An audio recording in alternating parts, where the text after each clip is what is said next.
Aloha! This is lesson 102 from A Course in Miracles with Hope Johnson.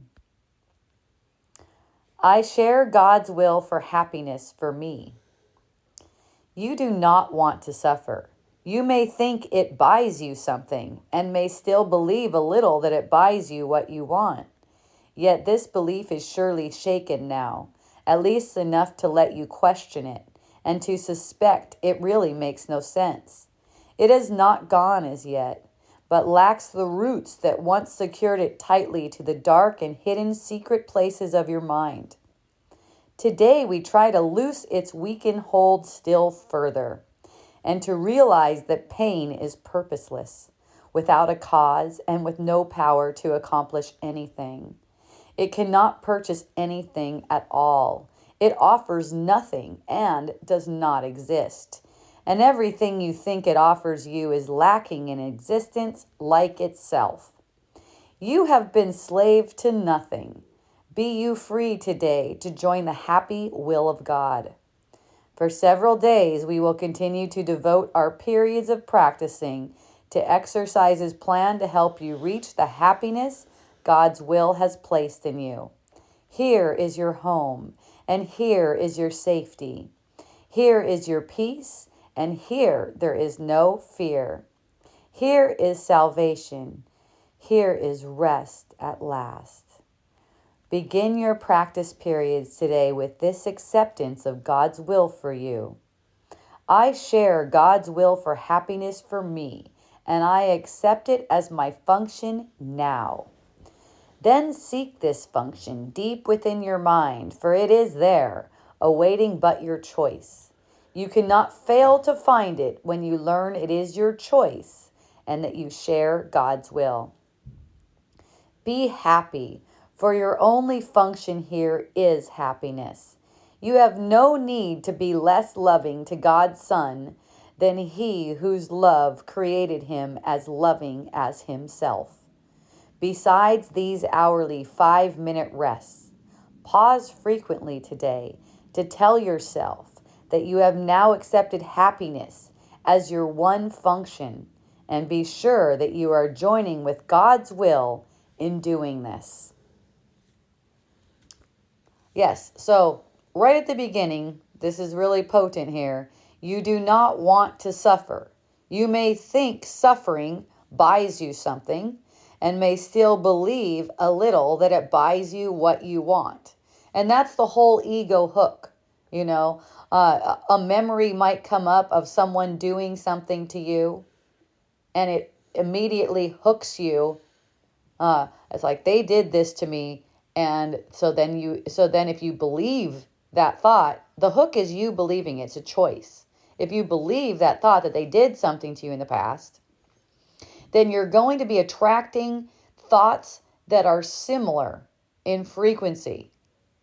How could they fucking do that to me? What am I still doing hanging out with them? They never really liked me. They never really loved me. They were just being insincere. I'm giving you examples of thoughts on the same frequency that make you get the sense that you're suffering.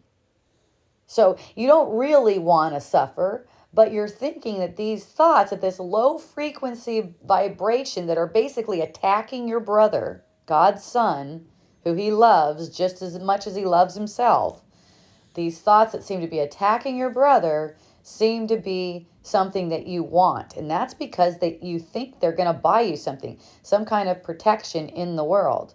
So this practice is to help you see that you don't really want those thoughts and that nothing good to you is coming from suffering. All good things come from you loving God's Son as He loves Himself, you, and the entire sonship. That's where the suffering ends, and that's where you really want to be. It's such a simple choice too, and that's why this practicing of willing for your own happiness is coming up right now to help you see that the happiness is actually what you want. And when you lay aside the suffering thoughts, that's what you get, because that's what you are, and that's what God wills for you. Yeah, you have to realize right at the beginning that you may not think you're suffering, but you're suffering if you're in opposition to your brother, which is your partner, your children, your friends, the government, whatever it is. You start being in opposition, you're suffering. Yes.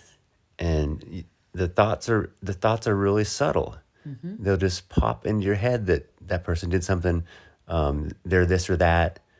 Yes. And so you just have to stop it and say, I don't need that thought. That doesn't do me any good. Boom. If you're not extending love, you're probably in opposition. Yes. And it seems to take a while to get to the point where you know when you're in opposition. I like to look at the tone. I could always tell when anyone's in opposition, including myself, because I can recognize the tone. Now, oftentimes I might try to help my brother out by letting him know they're in opposition, and oftentimes they don't even get it. So it takes more practice to see it. But if you look at the tone, why are they doing it like, see, why are they doing it? That's the tone. Why are they doing it like that? Whiny. Yeah, there's a whiny and opposition. Look, it doesn't feel like appreciation, does it? If it's not appreciation, at a minimum, gratitude.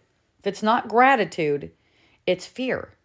Okay, so watching your tone could help. That's one of the things that takes a little bit of time to get, is what I notice, is noticing when you're in opposition. It's kind of hard to see when they seem more subtle, when it's just a little bit of discontent. But see, the thing is, a little bit of discontent is just as murderous as what you might perceive as murderous rage. It's really just as murderous. It's just as much against you. It's just that it's coming in more of a whisper rather than a yell. But what is the difference when it's a murderous thought? There really isn't any difference whether it's whispering some murderous thoughts or screaming them.